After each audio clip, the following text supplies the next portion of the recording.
சொந்தங்களுக்கு வணக்கம். மீண்டும் அனைவரையும் சந்திப்பதில் மிக்க மகிழ்ச்சி.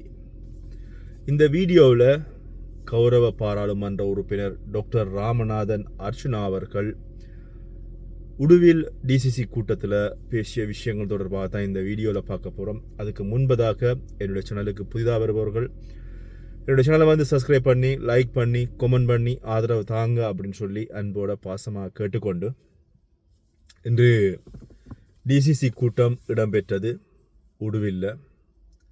தலைவர் டாக்டர் பவானந்த ராஜா அவர்களுடைய தலைமையில் இடம்பெற்றது.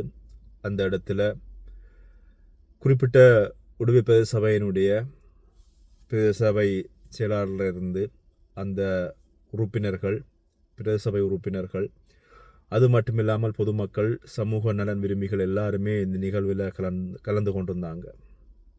நிறைய விஷயங்கள் இங்கே பேசப்பட்டது. நிறைய விஷயங்கள் வந்து கலந்தாலோசிக்கப்பட்டது மட்டுமில்லாமல் நிறைய குறைகள், குறிப்பாக அரச ஊழியர்கள் வேலை செய்யாமல் இருந்து கொண்டு பணம் எடுக்கின்ற விஷயங்களை கூட இந்த இன்றைய டிசிசி கூட்டத்தில் வந்து காணக்கூடியதாக இருந்தது. அந்த அளவுக்கு வந்து பார்த்திங்க சொன்னால் அவர்களுடைய வேலை அப்படின்றது தெளிவாக புரிஞ்சுது.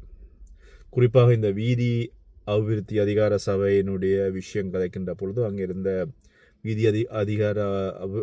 அபிவிருத்தி அதிகார சபையினுடைய உத்தியோகத்தருக்கு அந்த வீதிகள் எங்கெங்கே புனரமைப்பு செய்ய வேண்டும், என்னென்ன வீதிகள் இன்னும் புனரமைக்கப்படாமல் இருக்கிறது, அது மட்டும் இல்லாமல் இன்றைய சபையில் கூறப்பட்ட விஷயங்களில் அந்த வீதி எங்கே இருக்கின்ற விஷயங்கள் கூட ஒரு சரிவர தெரியாமல் இருக்கின்றமை காணக்கூடியதாக இருந்தது. இதில் டாக்டர் ராமநாதன் அவர்கள் நிறைய விஷயங்களை வந்து நிறைய மக்களிடம் கேள்விகளாக கேட்டிருந்தார். அது மட்டும் இந்த பாதினியம் ஒழிப்பு சம்பந்தமாக ஒரு கேள்வி எழுப்புகின்ற பொழுது டாக்டர் சொல்லியிருந்தார், என்னுடைய காணிக்குள்ள வந்து நீங்கள் ஒன்றும் செய்ய முடியாதுன்னு சொன்னால் அது வழக்கில் இருக்கிறது, வேறு யாருடைய காணிகளுக்குள்ள வந்து பாதினியம் இருக்கிறது அப்படின்னு சொன்ன பொழுது அதுக்கு பொறுப்பாக இருக்கின்ற அரசு உத்தியோகத்தர் ஒரு வெளிநாட்டில் இருக்கின்றவர்களுடைய காணியை மட்டும் சொல்லிக்கொண்டு மற்ற விஷயங்களை மழுப்பி கொண்டு போகின்ற பொழுது டாக்டர் அவர்கள் சொல்லியிருந்தார், நீங்கள் இது சம்பந்தமாக நீங்கள் விவசாய திணைக்களத்திடம் கேட்டிருந்தாலோ அல்ல என்னிடம் கேட்டிருந்தாலோ நாங்கள் பிரதேச சபையினூடாக இந்த காணிகள் யாருடைய காணிகள் என்கிற முழு விவரத்தையும் பெற்று தந்திருப்போம் அப்படின்ற விஷயத்தையும் வந்து டாக்டர் சுட்டி காட்டினார். ஆனால்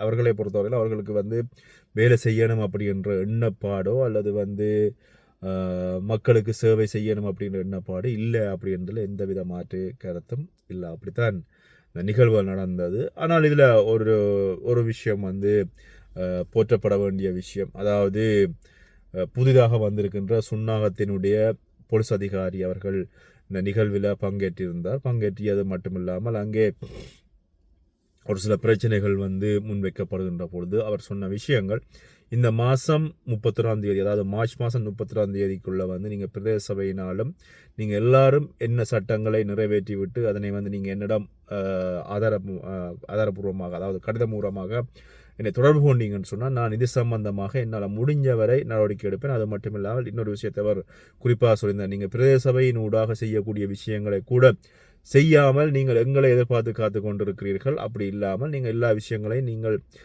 முடிஞ்சவரை முயற்சி பண்ணுங்கள், உங்களோட முடியாத பட்சத்தில் வந்து அதனை நாங்கள் நிறைவேற்றி தருகிறோம் அப்படின்ற விஷயத்தை வந்து அவர் சொன்னது மட்டும் நிறைய குறைநிறைகளை சொன்ன பொழுது குறிப்பிட்ட போலீஸ் அதிகாரி தங்க பக்கத்தில் இருக்கின்ற தாங்களால் செய்யக்கூடிய விஷயங்களையும் வந்து சொன்னது மட்டும் இல்லாமல், நான் இந்த இடத்துல போலீஸார் ஒரு அதிகாரியாக இருக்கின்ற பொழுது என்னால் என்னுடைய பகுதி மக்களுக்கு முடிஞ்ச வரை நான் அந்த பகுதியினுடைய அபிவிருத்திக்காக அல்லது அந்த பகுதியினுடைய முன்னேற்றத்துக்காக தன்னால் முடிஞ்சவரை சேவையில் இருப்பேன் அப்படின்னு சொல்லி உறுதியளித்த விஷயம் வந்து காணக்கூடியதாக இருந்தது. சரி, இந்த விஷயங்கள் இருக்கின்ற பொழுது குறிப்பாக வந்து நீங்கள் தமிழ்நாட்டில் பார்த்தது மாதிரி ஒரு மதுபான சாலை ஒன்று மூடுவதற்கான தீர்மானம் இந்த கூட்டத்தில் வந்து எடுக்கப்பட்டது. ஆனால் இந்த தீர்மானம், இந்த மதுபான சாலை மூடுவது சம்பந்தமான தீர்மானம் எடுக்கின்ற பொழுது அந்த பகுதி மக்கள் 2004ஆம் ஆண்டிலிருந்து இன்று வரை போராடி கொண்டிருக்கிறார்கள். 2004ஆம் ஆண்டு இன்று வரை மக்கள் போராடுகின்ற அந்த போராட்டம் அந்த பிரதேச சபையினுடைய செயலாளருக்கோ அல்லது அதுக்கு இந்த மதுபான சாலைக்கு துறப்பதற்கான அனுமதி வழங்குகின்ற உத்தியோகத்தர்களுக்கோ தெரியாமல் இருப்பது அப்படின்றது கவலைக்குரிய விஷயமா இருக்குது. இந்த இடத்துல தான் இன்றைய இந்த டிசிசி கூட்டத்தில் வந்து பல்வேறுபட்ட பிரச்சனைகள் அப்படின்னு சொல்லலாம். அதாவது இந்த மதுபான சாலை சம்பந்தமான நிறைய விஷயங்கள் வந்து நிறைய உண்மைகள் வந்து வெளியே வந்தது. அது மட்டும் இல்லாமல் அவங்க எல்லாருக்குமே தெரியும், முதல்ல தமிழரசு கட்சியில் இருந்த ஒரு நீதியரசர் அவர்கள் இப்போ வந்து வேறொரு கட்சியில் இருக்கார். அவர்தான் ஒரு வாழ்வை இழந்த பெண் ஒருவருக்கு வந்து அவங்களுடைய வாழ்க்கை நல்லபடியாக வரணும் அப்படின்னு சொல்லி அதுக்காக மதுபான சாலையினுடைய அனுமதி பத்திரம் எடுத்து கொடுத்தார் அப்படின்ற விஷயம் கொஞ்ச காலத்துக்கு முன்ன பரபரப்பாக பேசப்படும். அந்த மதுபான சாலை இப்பொழுது கைமாற்றம் பெற்று வேறொரு நபர் நடத்துவதாகவும் அது குடிமனைகளுக்குள் இருப்பதாகவும் அப்பகுதி மக்கள் சொல்கிறார்கள். அது மட்டுமில்லாமல் குறிப்பிட்ட மதுபான சாலை இருக்கிற இடத்துல இருந்து 100 மீட்டர் தூரத்துக்குள்ள கோயில் உட்பட இருக்கிறது. அது மட்டுமில்லாமல் குடியிருப்புகள் நெருக்கமாக இருக்கிற இடத்துல அந்த மதுபான சாலை இருப்பதால் அப்பகுதி மக்கள் தொடர்ச்சியாக ஆர்ப்பாட்டங்கள் செய்தும் அதை வந்து யாருமே கண்டுகொள்ளலை. இதனால் இந்த மதுபான சாலையை நடத்துவதனால இராணுவத்தினருடைய அச்சுறுத்தல் இருந்திருக்கிறது. அது மட்டுமல்லாமல் இனந்தெரியாத நபர்களால் 2 நபர்கள் இந்த மதுபான சாலை சம்பந்தமாக காய்த்தவர்களுடைய குரலை நசுக்குவதற்காக அவர்களை சுட்டு கொலை செஞ்சிருப்பதாகவும் டாக்டர் வந்து ஊடகங்களுக்கு வந்து கருத்து சொல்லியிருந்தார். இப்படியே இந்த விஷயம் இருக்கின்ற பொழுது இந்த மதுபான சாலையை வந்து மூடுவது சம்பந்தமாக இந்த இன்றைய டிசிசி கூட்டத்தில் எடுக்கப்பட்ட தீர்மானத்துக்குள்ள டாக்டர் வந்து பல்வேறுபட்ட கேள்விகளை குறிப்பிட்ட அதுக்கு பொறுப்பாக இருக்கின்ற நபரிடம் கேட்கின்ற பொழுது அவ்வளவு ஒரு பொறுப்புணர்வு இல்லாமல் பொறுப்புத்தன்மை இல்லாமல் மக்களுக்கு வந்து அது மக்கள் பிரதேசத்தில் வந்து இந்த மதுபான சாலை இருப்பதனால அந்த பகுதி மக்கள் சிறுவர்கள் சிறுமிகள் பெண்கள் எல்லாருமே வந்து அதுக்கான பாதிக்கப்படுகின்ற தன்மை உணராமல் அந்த குறிப்பிட்ட அந்த பிரதேசபையில் வந்து அதுக்கு பொறுப்பாக இருக்கின்ற பெண்மணி கதைச்ச விஷயம் வந்து இன்று வந்து பல்வேறுபட்ட ஊடகங்களில் பேசு பொருளாக இருந்த விஷயம் வந்து காணக்கூடியதாக இருந்தது. அது மட்டும் இல்லாமல் இப்போ இருக்கின்ற கிராம சேவகர் அவர்கள் வந்து இப்போ 2026ஆம் ஆண்டு அதனை மூடுவதற்கு வந்து அல்லது அந்த பகுதியில் இருக்கின்ற மக்கள் அதுக்கு எதிர்ப்பு தெரிவிக்கிறார்கள் அப்படின்னு சொல்லி ஒரு தன்னுடைய சான்றிதழை வழங்கியிருக்கிறார்கள். ஆனால் ஒவ்வொரு வருடமும் இந்த மதுபான சாலை புதுப்பிக்க வருகின்ற பொழுது அந்த பகுதிக்கு பொறுப்பாக இருந்த விதானியார் ஜிஎஸ்ல இருந்து அதுக்கு அடுத்தடுத்த கட்டங்களாக இருக்கிற மேலதிகாரிகள் உட்பட எல்லாருமே அதுக்கு கையொப்பமிட்டு அதை வந்து ரினிவல் பண்ணி அந்த மதுபான சாலை திறந்திருக்கின்ற விஷயத்தை வந்து டாக்டர் தெளிவுபடுத்தி இருந்தார். இன்றைய இந்த டிசி கூடத்தில் நிறைய கேள்விகள் கேட்கப்பட்டது. ஆனால் இதில் வந்து நிறைய பேர் நீங்கள் கையூட்டு பெறாமல் எந்த விதமான பணமும் பெறாமல் இந்த மதுபான சாலை தொடர்ச்சியாக நடப்பதற்கு வந்து எல்லாருமே ஆதரவு வழங்கியிருந்தீர்கள் அப்படின்ற விஷயங்களை கூட டாக்டர் சுட்டி காட்டியிருந்தார். அதில் ஒரு விஷயத்தை வந்து குறிப்பாக சொல்லியிருந்தார் டாக்டர்.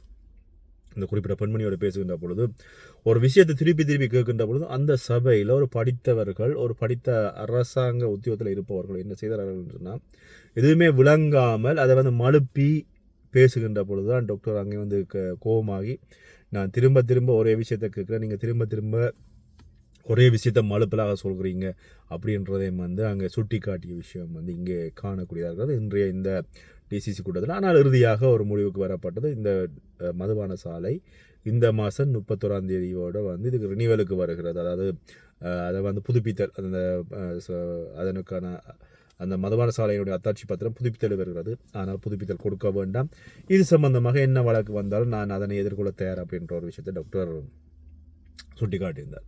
அது மட்டுமில்ல அந்த பகுதியில் இருக்கின்ற சமூக ஆர்வலர்கள் நிறைய விஷயங்களை வந்து இன்றைய சபையில் வந்து வெளிக்கொண்டு வந்திருந்தமையும் வந்து காணக்கூடியது. அத்தனை விடயங்களையும் வந்து பொதுமக்கள் அது மட்டுமில்லாமல் பொதுமக்களுடைய சமூக பிரதிநிதிகள் பிரதேச சபை தவிசாளர் நினைக்கிற அவர் கூட நிறைய பிரச்சனைகளை வந்து சபையில் வந்து எடுத்து வச்ச விஷயம் வந்து இன்று அந்த டிசிசி கூட்டத்தில் காணக்கூடியது. மிக அமைதியாக ஒரு மக்களை அந்த பகுதி பிரதேச மக்களை வந்து முன்னேற்றுவதற்கு தேவையான அத்தனை விடயங்களையும் எப்படி பேசுவது அல்லது எப்படி அடுத்த கட்டத்தை கொண்டு நகர்த்துவது என்பது தொடர்பாக திட்டத்தெளிவாக இன்றைய டிசிசி கூட்டம் உடுவிலன் டிசிசி கூட்டம் நிறைவேறியது. ஆனால் இந்த டிசிசி கூட்டத்தில் எடுக்கப்பட்ட பிரதான முடிவுகளில் மக்களுக்கு நன்மை பயக்கக்கூடிய ஒரே ஒரு தீர்மானமாக எடுக்கப்பட்டது என்று சொன்னால் டாக்டர் ராமநாதன் அவர்கள் தொடர்ச்சியாக இது சம்பந்தமாக குரல் கொடுத்தது மட்டுமில்லாமல் அப்பகுதி மக்களை போய் சந்தித்து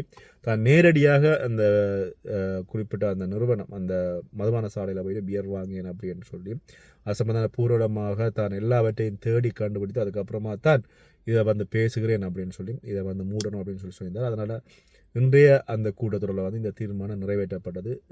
குறிப்பாக இந்த மதுபான சாலை இந்த மாதம் 31 மூடுவது அப்படின்னு சொல்லி போலீஸாரும் அதற்கு பூரண ஆதரவு வழங்குவது மட்டுமில்லாமல் 31 முதலாம் தேதியிலிருந்து அது திறந்தால் அதுக்கேற்ற நடவடிக்கை நாங்கள் எடுப்பதாகவும் சொன்ன விஷயம் வந்து இன்று காணக்கூடிய ஒரு மகிழ்ச்சியான ஒரு செய்தியாக பார்க்கலாம். ஒரு மதுபான சாலை பூட்டப்படுகின்ற பொழுது அடுத்த சந்ததியினர் அதனால் வந்து பாதிக்கப்படுகின்ற அந்த பகுதி மக்கள், அந்த பகுதியினுடைய அடுத்த சந்ததி, அந்த பகுதியுடைய பெண்கள், சிறுமிகள் அவருடைய வாழ்க்கைக்கு வந்து ஒரு பிரகாசமான ஒரு நடமாட்டத்தை அதில் வந்து அவர்கள் மேற்கொள்ளலாம் அப்படின்றதுக்கான ஒரு எடுத்துக்காட்டாக தான் இது அமைகிறது அப்படின்னு சொல்லிக்கொண்டு இது பற்றிய உங்களுடைய கருத்துக்களை என்னோட பகிர்ந்து கொள்ளுங்கள். மீண்டும் இன்னொரு வீடியோ சந்திக்கிறேன். நன்றி.